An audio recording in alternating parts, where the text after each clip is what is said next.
সম্প্রতি পতিত আওয়ামী লীগ সরকারের সাবেক শিক্ষামন্ত্রী মহিবুল হাসান চৌধুরী নওফেলের একটি ছবি সামাজিক যোগাযোগ মাধ্যমে ভাইরাল হয়েছে। ওই ছবিতে প্রভাবশালী সাবেক এই মন্ত্রীকে দেখা গেছে অনেকটা অস্বাভাবিক অবস্থায়। বৃহস্পতিবার বিকেলে মহিবুল হাসান চৌধুরী নওফেলের পূর্বের ও বর্তমানের দুটি ছবি নিজের ভেরিফাইড ফেসবুক পেজে পোস্ট করেছেন জনপ্রিয় লেখক ও অ্যাক্টিভিস্ট পিনাকি ভট্টাচার্য।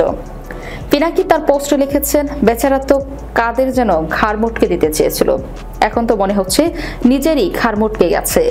ওপরে হাসিনার মন্ত্রী থাকার টাইমের ছবি, নিচে পলায়নের বর্ষপূর্তির টাইমে। তিনি আরো বলেন, বাকশালীরা কেমন শান্তিতে আছে এটা এই দুটি ছবি দেখাই বোঝা যায়। ব্রাভো দেশবাসী, বাকশালীদের দৌড়ানির উপরে রাখার জন্য। প্রসঙ্গত 2024 সালের 5 আগস্ট আওয়ামী লীগ সরকার পতনের পর থেকে পলাতক রয়েছেন মহিবুল হাসান চৌধুরী নওফেল। অবৈধ সম্পদ অর্জন সহ বিভিন্ন অভিযোগে বেশ কয়েকটি মামলা করা হয়েছে তার বিরুদ্ধে।